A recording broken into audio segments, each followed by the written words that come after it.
Hi friends, welcome back to my channel everyday new. दोस्तों, जैसा कि RRB NTPC 12th under graduate level की official notification out हो चुकी है, फॉर्म फिलअप स्टार्ट हो चुकी है। अब देखिए दोस्तों, यहाँ पे 12th लेवल वाली एनटीपीसी के भर्ती में काफी कुछ बदलाव हुए हैं। तो आइए पूरे बदलाव को देखते हैं कि आखिर एग्जाम पैटर्न में क्या क्या बदलाव हो गया, सिलेबस में कुछ बदलाव हुआ या नहीं। देखिए फ्रेंड्स, एक क्वेरी जा रही है कई सारे छात्र की कि क्या 12th लेवल और ग्रेजुएट लेवल का सीबीटी 1 का एग्जाम एक साथ होगा क्या। और नोटिफिकेशन में भी एक चीज मेंशन है फ्रेंड्स, जिससे लग रहे हैं। तो आइए इसको भी क्लारिफाई करते हैं कि क्या एक साथ सीबीटी 1 होगा ग्रेजुएट और 12th का, या फिर अलग अलग होगा। तो चलिए वीडियो शुरू करते हैं। इससे पहले जो लोग चैनल पे नए हैं वो जल्द से जल्द चैनल को सब्सक्राइब करके बेल बटन दबा दीजिएगा रेलवे भर्ती की पल पल की अपडेट के लिए। दोस्तों, इससे पहले अगर आप लोग आरआरबी एनटीपीसी भर्ती की प्रिपरेशन करते हो तो देखिए, किरण पब्लिकेशन की एक बुक आती है जो कि प्रीवियस ईयर में सीबीटी 1 का एनटीपीसी का पेपर हुआ था। सब कुछ सोल्व पेपर आपको इस बुक में मिल जाते हैं, जो कि वॉल्यूम 1 में 1 से 60 तक मिलेगा। वही वॉल्यूम 2 में दोस्तों आपको 61 से 129 सेट्स तक सारा कुछ सोल्व पेपर आपको मिल जाते हैं। सीबीटी 2 का भी 18 सेट्स में जो पेपर हुआ था सब कुछ सोल्व पेपर मिल जाते हैं। वही रीजनिंग के लिए ये बुक्स कंसीडर कर सकते हो, जहां पे प्रीवियस ईयर में अभी तक के जितने भी रीजनिंग के प्रश्न रेलवे के एग्जाम में आए हैं सब कुछ chapter wise type wise solve paper. इसी तरह से सब कुछ सामान्य जानकारी और सामान्य विज्ञान का चैप्टर वाइज जो अभी तक प्रश्न आया है सब कुछ सोल्व पेपर। वही मैथमेटिक्स का भी सारा सोल्व पेपर अभी तक जो आए हैं डिफरेंट डिफरेंट एग्जाम में आपको इस बुक में मिल जाएंगे। तो चाहो तो इन बुक्स को कंसीडर कर सकते हो, ऑनलाइन ऑफलाइन दोनों माध्यम से अवेलेबल हैं। तो फ्रेंड्स, सीधे आते हैं हम लोग ऑफिशियल नोटिफिकेशन पे, जो कि देख सकते हो 6/2024 12th लेवल वालों के लिए नोटिफिकेशन आउट हो चुकी है। और यहाँ पे इंपॉर्टेंट डेट्स आपको पता है, आज से आवेदन शुरू भी हो गया है। अंतिम तिथि 20/10/2024 ऑनलाइन आवेदन करने का है। अब देखिए दोस्तों, जो कुछ कुछ बदलाव हुए हैं, जैसे कि सबसे बड़ा जो बदलाव आपको नजर आएगा, एग्जाम के जो मैकेनिज्म है उसमें यहाँ पे बदलाव किए गए हैं। और जैसे ग्रेजुएट लेवल में एग्जाम के मैकेनिज्म में बदलाव हुआ था, उसी तरह से दोस्तों 12th लेवल वाले जो भर्ती अंडर ग्रेजुएट है इसमें बदलाव कर दिया। यहां देखिएगा, पैरा नंबर 13.6 में आते हो तो इसमें कितने तरह के पोस्ट हैं, किनका सीबीटी 1, किनका सीबीटी 2, कैसे कैसे होने वाला है, इसके बाद और क्या क्या चीजें होने वाली है वो सब कुछ देखते हैं। देखिए, सबसे पहले बताया गया है कि टोटल ये 4 तरह का जो पोस्ट है आपका कॉमर्शियल कम टिकट क्लर्क हो गया, अकाउंट क्लर्क कम टाइपिस्ट हो गया, जूनियर क्लर्क कम टाइपिस्ट और ट्रेन क्लर्क हो गए। लेवल सबका मेंशन है। सीबीटी 1 की बात करें तो यहाँ पे बोला गया है कि इन सब पेपर के लिए, ये सारे के सारे पोस्ट के लिए एक ही सीबीटी 1 का पेपर होगा। सीबीटी 1 यानी कि आप लोग अगर इन सभी पोस्ट पे आवेदन करते हो, चाहे एक ही 2 पोस्ट पे आवेदन करते हो, सारे छात्र को अलग अलग सीबीटी 1 देना नहीं है, एक साथ ही आपका सीबीटी 1 का पेपर होने वाला है। ठीक है, ये क्लियर है। इसके बाद बारी आती है सीबीटी 2 की।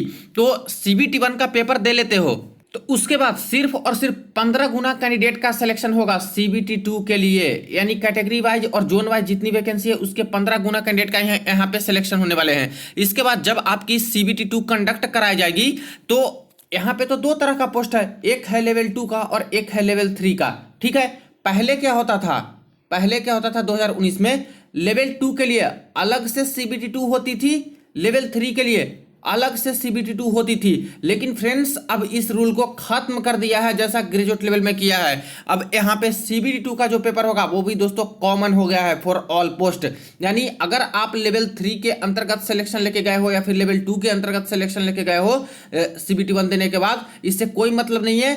सेकेंड स्टेज का जो आपका पेपर होगा वो दोस्तों एक कॉमन पेपर होगा, एक ही सीबीटी 2 होगा और उसमें आपको देना होगा। ठीक है, अगर आपने इसका कट ऑफ क्रॉस कर लिया, इन सब का कट ऑफ क्रॉस नहीं किया लेवल 2 वाली की, अगर लेवल 2 का ही कट ऑफ क्रॉस कर लिया है और लेवल 3 वाली की नहीं कट ऑफ क्रॉस किया सीबीटी 1 में, तब भी कोई दिक्कत वाली बात नहीं है। सीबीटी 2 में अगर आपका नाम आ गया, ठीक है, तो ऐसे केस में सारे के सारे पोस्ट पे ही दोस्तों आप लोग एलिजिबल रहोगे और एक ही सीबीटी 2 देना होगा अब। और उस सीबीटी 2 को दे करके अगर अच्छे मेरिट में आते हो, मार्क्स में आते हो, तो आपको कोई भी पोस्ट मिल सकती है। तो ये काफी अच्छी बात एक तरह से है। हालांकि कुछ कैंडिडेट के लिए बुरी बात भी है, क्योंकि देखिए यहाँ पे पहले क्या होता था कि जैसे लेवल 2 के लिए अलग से सीबीटी 2 होती थी, लेवल 3 के लिए अलग से सीबीटी 2 होती थी।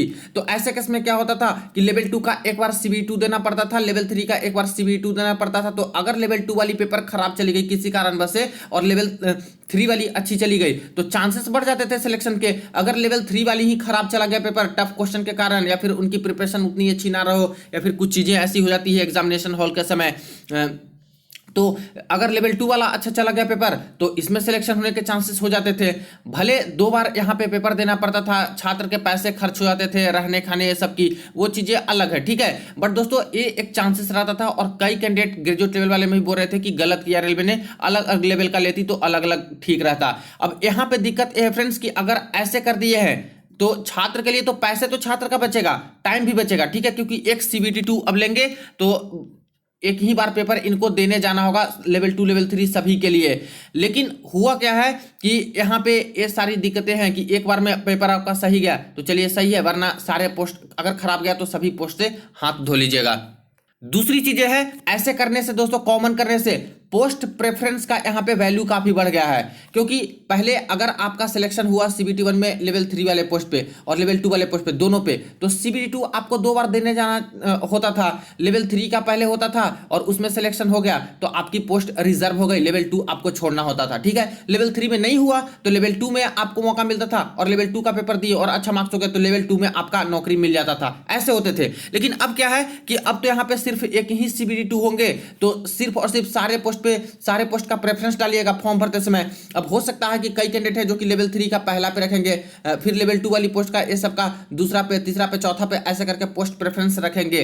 तो हो सकता है कि पहले ही पोस्ट का कट ऑफ ना क्रॉस हो और मेडिकल भी या फिर कट ऑफ क्रॉस हो लेकिन मेडिकल फेल कर गए, तो जैसा रेलवे बोलती है कि अगर पहला का मेडिकल फेल करते हो तो हो सकता है कि आपको दूसरी पोस्ट ना दिया जाए, ये चीजें बोलती है। पहले ऐसे नहीं था, पहले था कि लेवल वाइज आपका कट ऑफ क्रॉस होता है तो लेवल वाइज आप लोग उस पर अधिकार जमा सकते हो। जैसे लेवल 6 में कट ऑफ नहीं क्रॉस हुआ तो कोई बात नहीं, लेवल 5 में हो गया तो लेवल 5 की नौकरी मिल जाएगी। अगर लेवल 5 में नहीं हुआ तो कोई बात नहीं, लेवल 4 वाली देखी जाएगी। अगर लेवल 4 में नहीं होता है तो लेवल 3 वाली मिल सकती है, अगर लेवल 3 में नहीं होती है तो लेवल 2 वाली मिल सकती है। तो ये काफी अच्छा था कि लेवल वाइज जब बांटा था CBT 2 तो ऐसे केस में पूरा डिपेंडेंट रहता था कि आपका CBT 2 कैसा गया, किस लेवल का, और उसके बेसिस पे नौकरी लगती थी। अब तो कॉमन हो गया, तो ऐसे केस में क्या हुआ दोस्तों कि पोस्ट प्रेफरेंस का महत्व ज्यादा हो गया है, इसलिए सोच समझ के पोस्ट प्रेफरेंस आपको डालनी है। जैसा मेडिकल स्टैंडर्ड है उसके बेसिस पे पहला पोस्ट प्रेफरेंस में उसी पोस्ट को रखिएगा, ठीक है। और फिर मेडिकल स्टैंडर्ड आपका लो है तो आपको लो पे रखना है। हालांकि देखा जाए तो 12th लेवल वाले पोस्ट पे मेडिकल स्टैंडर्ड काफी टफ नहीं है, ये जो ट्रेन कलर का है इसी का सिर्फ टफ है A3, बाकी इसका तो B2 है और एक का C2 और C2, एक टाइपिंग वाले का C2 है, काफी लो बेस्ट है।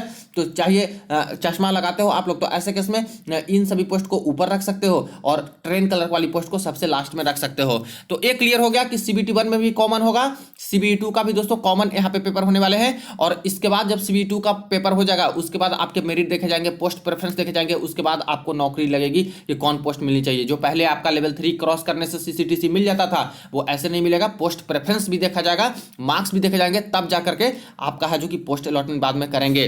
अब रही बात कि ये जो ए वाला पोस्ट है दोस्तों, इसमें कोई टाइपिंग टेस्ट, कोई साइको टेस्ट नहीं होगा। ये जो पोस्ट है टाइपिस्ट वाला, इसमें यहाँ पे टाइपिंग टेस्ट लिया जाएगा, हिंदी इंग्लिश दोनों में टाइपिंग दे सकते हो, किसी एक में दे सकते हो। और यहाँ पे कोई टाइपिंग की सर्टिफिकेट भी नहीं मांगता, बस जो 30 वर्ड पर मिनट इंग्लिश में, 25 वर्ड पर मिनट हिंदी में, बस जिसमें आप कंफर्टेबल हो उसमें दे सकते हो, बस पास करना है, क्वालिफाई करना है। क्वालिफाई नहीं करते हो तो ऐसे ही बाहर कर दिए जाओगे। जूनियर क्लर्क कम टाइपिस्ट में भी देखिए टाइपिंग टेस्ट होगा और ट्रेन क्लर्क में भी कोई टाइपिंग टेस्ट नहीं होगा। तो जहां पे टाइपिंग टेस्ट नहीं होगा समझिए कि उसकी कट ऑफ बहुत ज़्यादा हाई यहाँ पे जाने वाली है, क्योंकि CBT 2 के मेरिट के बाद ही आपका यहाँ पे जो है दोस्तों सिलेक्शन DB1 मेडिकल के लिए हो जाता है। तो इसलिए ये पोस्ट और ये पोस्ट का कट ऑफ है जो कि आपका हाई जाएगा। अब दूसरा बदलाव जो इस नोटिफिकेशन में देखने को मिल रहा है फ्रेंड्स, वो यहाँ पे काफी अलग तरह का है। जो कि यहाँ पे कुछ लोग हैं जो कि बिना जांच पड़ताल के वीडियो भी बनाते हैं, पता नहीं कैसे वीडियो बनाते हैं और छात्र को बरगलाते हैं। यहाँ पे देख लीजिए जो CBT 1 में बोला गया है, इस चीज में 13.1 में ये बोला गया है, first stage computer based CBT common for all notified post of this CEN 5/2024। अब दोस्तों ये वैकेंसी किसकी है? 6/2024, यानी 12th लेवल वालों के लिए। अब CBT 1 का यहाँ पे बोल दिया कि जो CBT होगा वो कॉमन होगा सभी नोटिफाइड पोस्ट के लिए 5/2024, यानी कि ग्रेजुएट लेवल वाले पोस्ट के लिए। तो यहाँ पे सवाल उठ रहा है कि क्या CBT 1 का जो पेपर होने वाला है वो क्या ग्रेजुएट लेवल का प्लस यहाँ पे 12th लेवल का एक साथ होगा? क्या एक साथ होगा? और ऐसे क्वेरी लगातार छात्र के मन में आ रहे हैं और टेलीग्राम पे भी अभी पूछ रहे हैं कि सर इसको क्लैरिफाई कीजिए। अब हो सकता है कि किसी ने ऐसे ही बिना जांच पड़ताल के वीडियो बना दिया होगा और वहीं पे देख लिए होंगे छात्र और परेशान हो रहे हैं। अब देखिए परेशान होने की जरूरत नहीं फ्रेंड्स, यहाँ पे यहाँ पे देखिए 5/2024 लिखा है। अब ये नोटिफिकेशन मैं आपको वेबसाइट से डाउनलोड करके दिखाता हूं, जो कि आरआरबी भोपाल पे, उस पे क्या लिख रहा है। देखिए फ्रेंड्स, यहाँ पे मैंने आरआरबी भोपाल जो उनकी ऑफिशियल वेबसाइट ओपन कर रखी है, और यहाँ देखिएगा तो नया जो नोटिफिकेशन आया है 6/2024 वाला, ठीक है, आपके सामने मैं यहाँ पे डाउनलोड कर लेता हूँ, और वही पैरा को 13.1 में पैरा में जाते हैं, उसमें क्या लिखा है। तो ये रही नोटिफिकेशन जो कि डाउनलोड हो चुकी है। अब इसमें 13.1 पैरा में आते हैं, तो देख लीजिए, the first stage computer based CBT common for all notified post of this year 6/2024। तो यहाँ पे देख रहे हो चेंज हो गया, जो यहाँ पे 5/2024 लिखा हुआ था वो दोस्तों बदल गए। तो 5/2024 से दोस्तों वो मिसप्रिंट था, ब्लंडर एक तरह से कह सकते हो, ऐसा जांच पड़ताल करके ही इनको नोटिफिकेशन पब्लिश करनी चाहिए। शुरुआत में जब नोटिफिकेशन आई थी एकदम शुरू में, तो हो सकता है कि किसी जोन द्वारा जारी कर दिया बिना कुछ जांच पड़ताल के, और 5/2024 लिखा था। लेकिन अब देखिए कि जो नोटिफिकेशन है भोपाल जोन पे और भी जोन पे आए हैं, उसमें बिल्कुल इसको क्लैरिटी कर दिए हैं कि नहीं, वो गलत था। यहाँ पे 6/2024 का जो आपका CBT 1 होने वाला है वो कॉमन होने वाला है।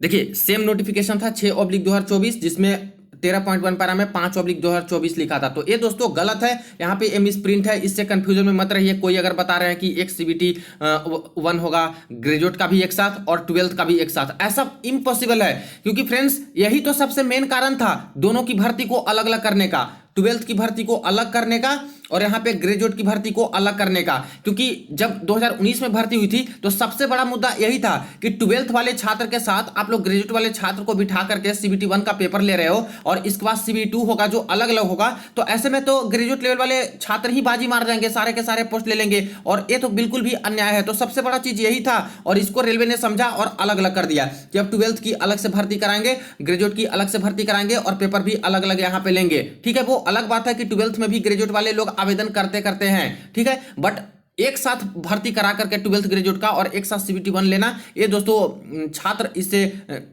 खुश नहीं थे, और इसीलिए यहाँ पे काफी ज्यादा बवाल भी हुआ था जब रिजल्ट आया था उस समय, जो 15 गुना नहीं दिया गया था सही से। तो सबसे बड़ा कारण ही ये था अलग करने का, और वैसे थोड़ी ना कराएंगे। तो ये दोस्तों नोटिफिकेशन में साफ साफ आपको पता चल गया कि ये गलत है, जो कि मिसप्रिंट हो गया था शुरू के नोटिफिकेशन में। तो 5/2024 लिख दिया है, और नए वाले नोटिफिकेशन में अब वेबसाइट से डाउनलोड कर रहे हो तो 6/2024 है।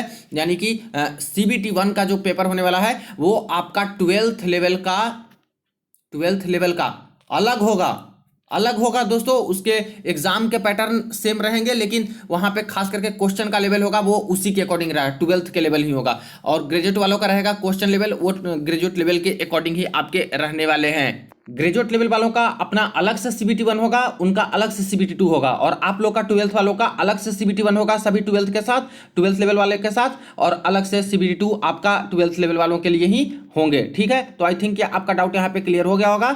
और बाकी अगर बात करें एग्जाम के मैकेनिज्म में, तो मैंने आपको बता दिया एग्जाम पैटर्न में जो CBT 1 का है, CBT 2 का है, उसमें दोस्तों सेम टू सेम प्रीवियस के अकॉर्डिंग ही रहे हैं। जैसे कि 90 मिनट का समय मिलेगा और टोटल 100 क्वेश्चन रहेंगे। जनरल अवेयरनेस के 40 क्वेश्चन, मैथमेटिक्स के 30 क्वेश्चन, रीजनिंग के 30 क्वेश्चन, ये पहले भी था अभी भी है।